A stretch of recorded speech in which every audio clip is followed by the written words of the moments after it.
and welcome back to the Lovely Digest. If you're new here, hello, my name is Emily. Today I am doing double duty and recording a podcast at the same time as this YouTube video because I think navigating health insurance is something that isn't talked about in the influencer social media space. I also wanted to make a visual version of this with images and text for those who might find it more helpful like I do.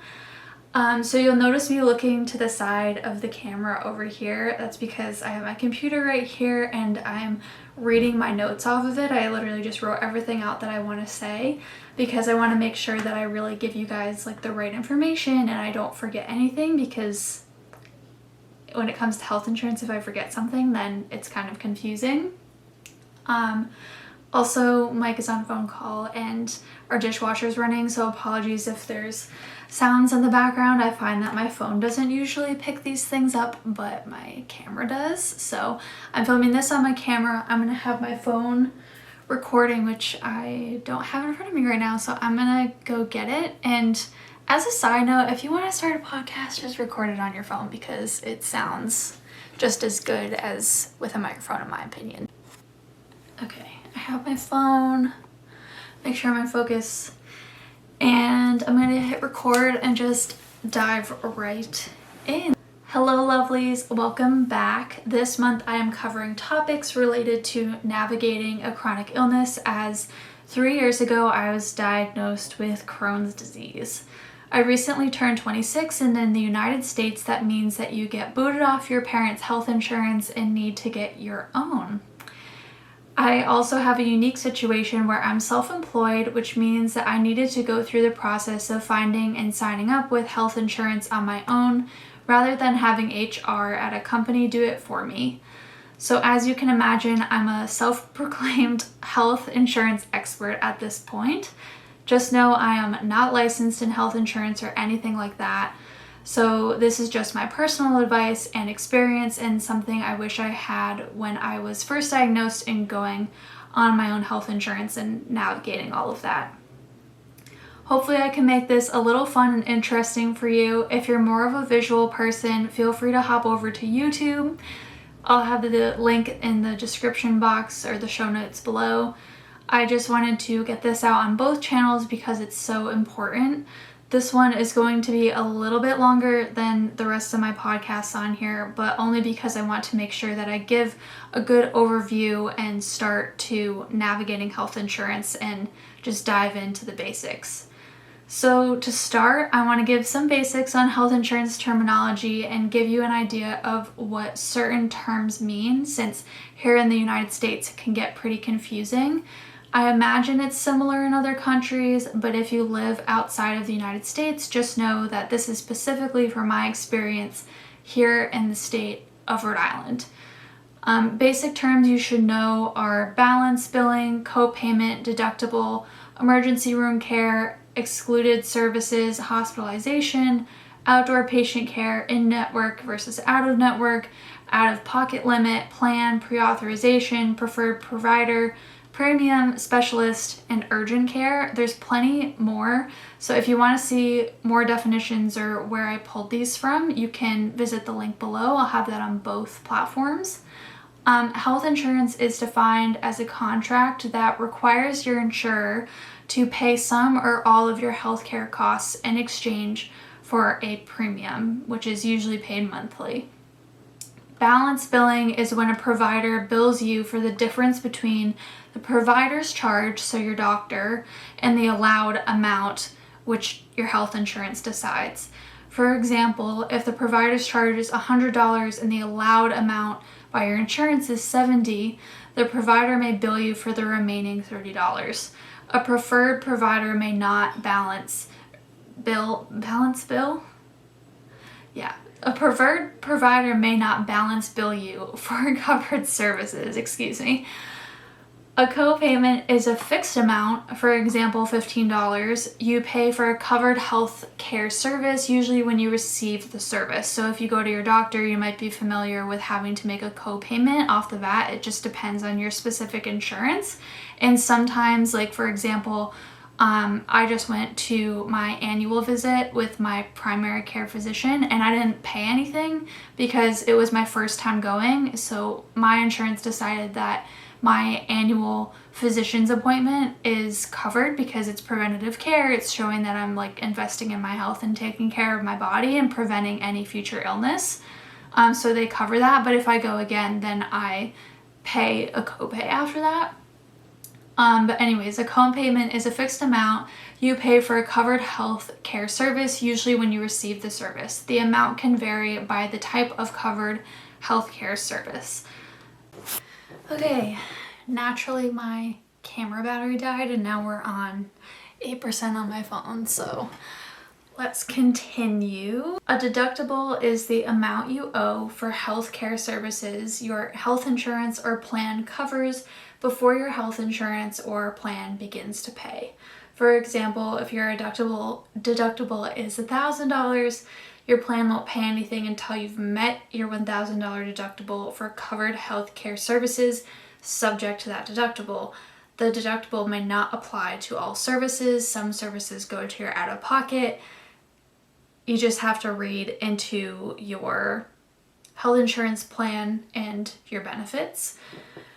Emergency room care is what you imagine. Emergency services you get in an emergency room but often have their own specific cost outlined by your health insurance. So I believe mine, if I go into the emergency room, I just pay $100 and anything on top of that is covered, which is quite interesting because you can see a lot of specialists. However, I think if you see certain specialists, which I'm going to talk about what that means, then that might get billed differently. So when you go into the hospital, they can bill you, like they bill you all at once, but they kind of separate everything out and categorize it. So you end up paying kind of different things. But anyways, I'm getting off track and I'm starting to sound confusing, so I'm going to stick to the script. Excluded services are healthcare services that your health insurance or plan doesn't pay for or cover. This is why you should hold on to your explanation of benefits and don't be afraid to call customer service on the back of your card to ask if a service is covered. For example, on my dad's company plan for our family that I was on up until January of this year, 2023, acupuncture was not covered, but on my new insurance it is. I just have a $30 copay every time that I go, which is awesome. And I haven't been yet, but it's kind of cool. Hospitalization is care in a hospital that requires admission as an inpatient and usually requires an overnight stay. An overnight stay for observation could be outpatient care. Like if you plan to come in, that's different rather than if you go to the emergency room and get admitted. Any services rendered in the hospital are lumped into a total hospital bill. Your health insurance might have a certain amount you're charged that varies depending on the hospital you go to. For example, I was hospitalized in Boston, and Boston hospitals are often more expensive to stay in than Providence hospitals, where I live. I didn't have to pay the full $30,000 bill of the cost of staying there for a week, though, because I have a set deductible and out-of-pocket maximum as any health insurance does. Hospital outpatient care is care in a hospital that doesn't require an overnight stay. So for example, I just want to keep giving examples because I feel like it's helpful. I was in the hospital and then I was released from the hospital and it was determined that I would have to go on infusions. So the first 3 infusions, you have to go into the hospital to do them because you're at a high risk of having an allergic reaction. After that, your body kind of gets used to it.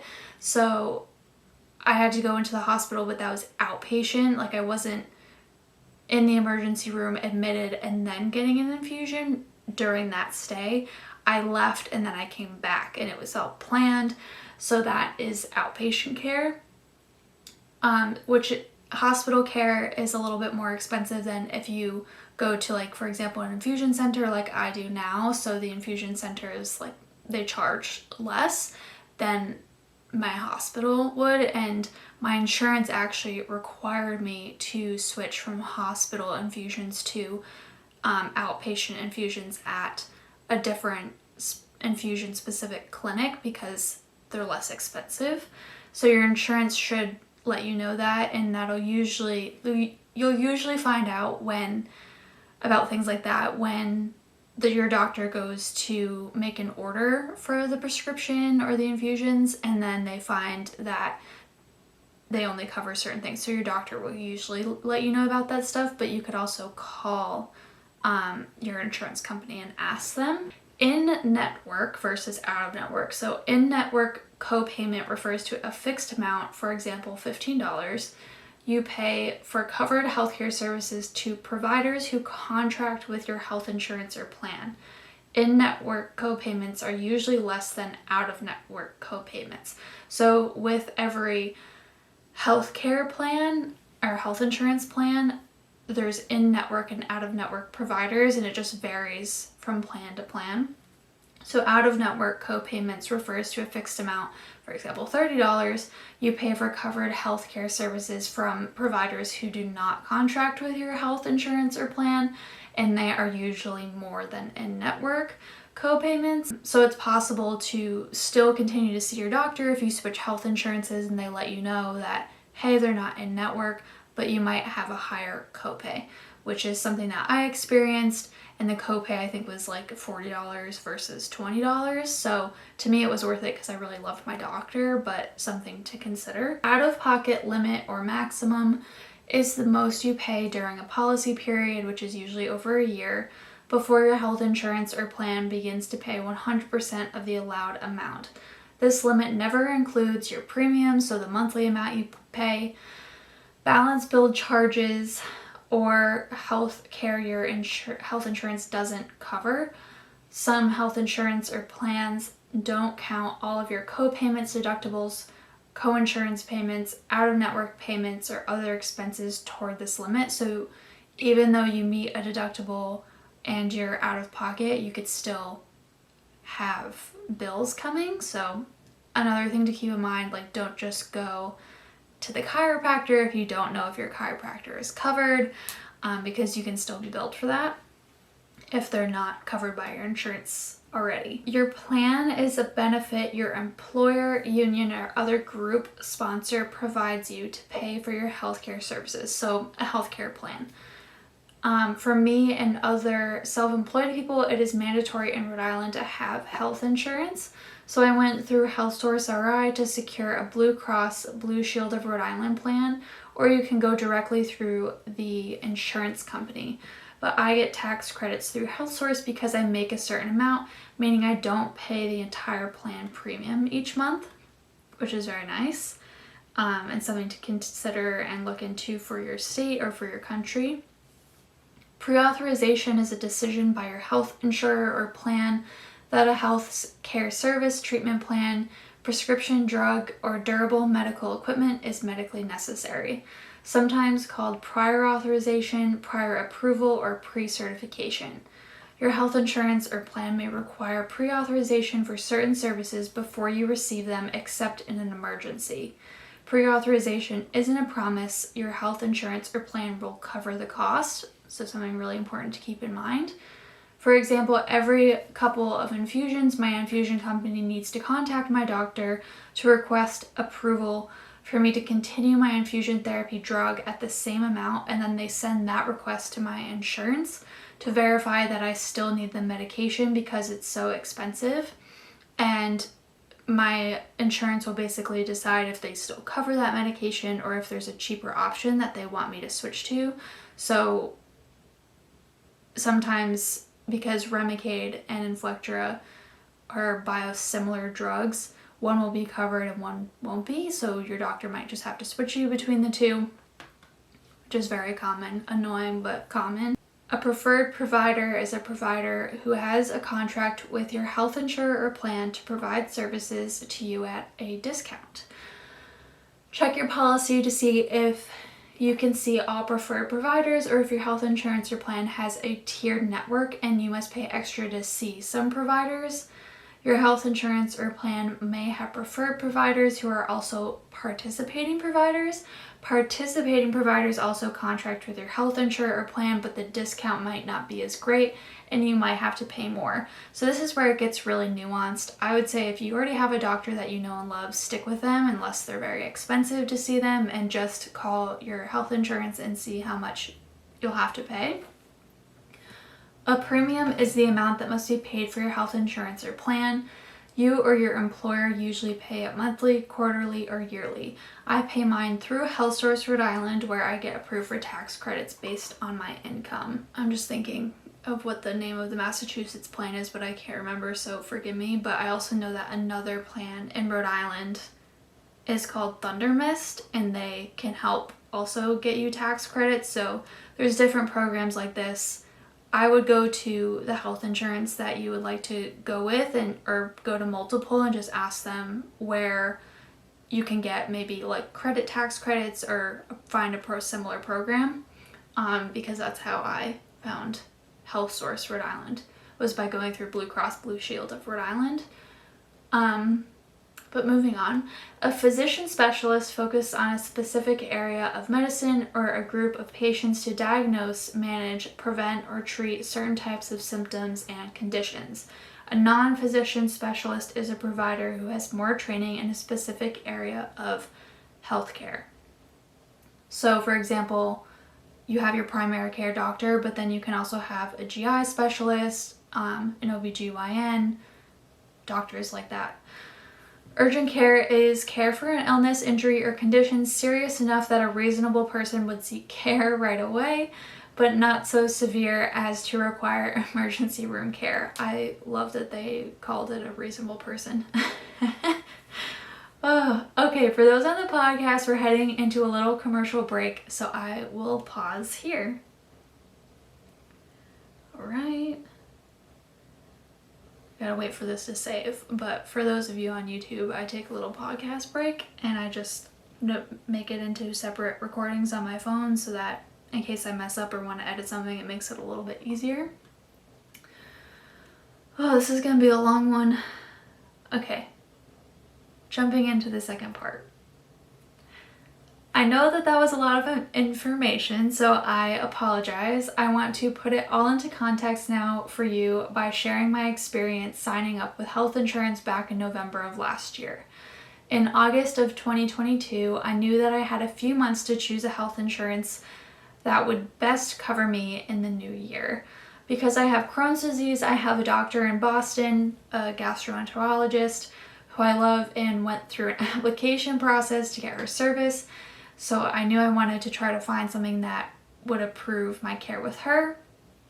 And I also knew that she was switching from Brigham to Tufts, two different hospitals in Boston. Naturally, my unique situation was made even more unique by her transition, but now I feel like there's nothing I can't handle when it comes to insurance.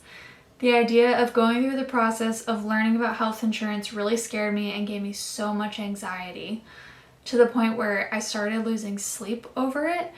So I realized I needed to just take bite-sized chunks out of the process.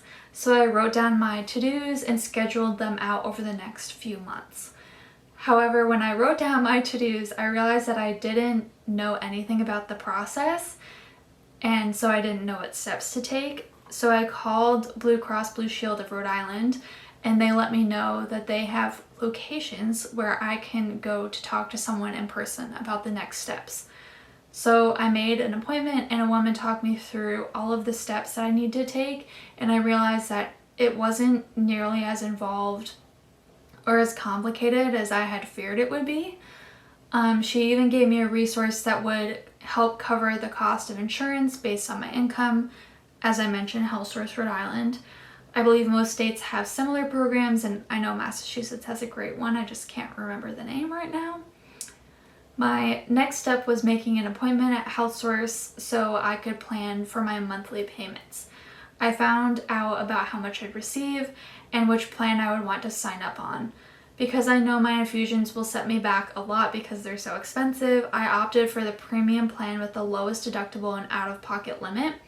While the monthly premium was the most expensive out of all the plans, I know I will only end up paying a certain amount in a year, no matter what my health insurance covers for my infusions.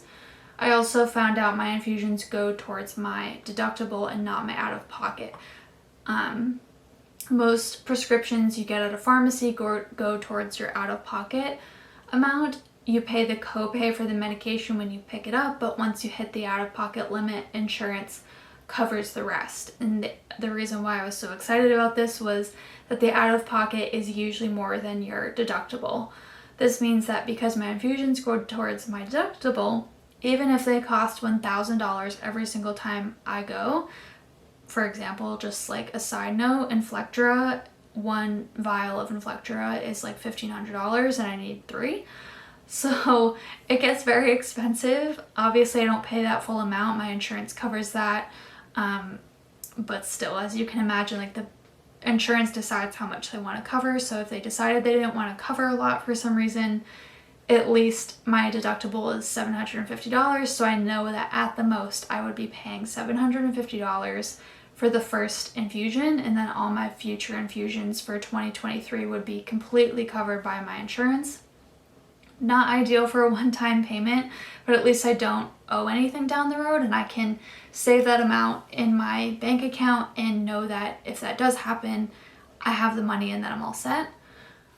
Something else I consider is the COPAY program I'm enrolled in through my infusion company. So if you're not on infusions and you're just watching this to learn more about health insurance, I know I'm talking a lot about my infusions, but it's just something that gets a little bit tricky to navigate, so I wanted to talk about my specific experience. But the company who makes my infusion drug, Inflectra, is Pfizer, and they offer copay assistance, which means that they, in addition to my insurance, will cover some of the extra expense that falls on me if my insurance doesn't cover it. So my infusion company sends them my insurance information and my personal information, like my banking info and about how much I'm making each year, and then sends the bill to them and my insurance company before the bill reaches me. So this means that both my insurance and Pfizer work to cover as much of my infusions as they can, and then the remaining bill is sent to me and I pay the rest until my deductible is met, which is, again, very nice. Okay, so your assignment. I hope that this episode helps you, and if you'd like to know more about insurance and have specific questions, I know I'm just scratching the surface here, but this is just like the basics of what everyone really needs to know. It's not really as complex or as hard as I think a lot of people make it out to be. So I really wanted to destigmatize that. It is possible. It's annoying, and yes, you have to follow up with people a lot, but as like a black and white thing, health insurance isn't super complicated. So if you have any specific questions, if you're on YouTube, write a comment below. If you're on the podcast, send me a DM to Lovely Digest on Instagram or email me at lovelydigest@gmail.com. Your assignment is to learn a little more about your insurance and set up a binder to keep track of your payments and where you're at with paying your deductible and out of pocket. I know it's so easy to just pay the bills and not look at anything else when something as overwhelming as insurance, especially when you're dealing with a chronic illness, but learning more about insurance eased my mind, and I feel super empowered knowing that I have the perfect plan for me and I'm paying the lowest amount possible each year. Best of luck, and please let me know if this was helpful by leaving a review or commenting below. If you're on YouTube, make sure to like and subscribe, and if you're on the podcast, make sure to leave a review and subscribe to get notified when a new episode goes live. But thank you guys for joining me here today. I hope that this was helpful, and I will talk to you soon.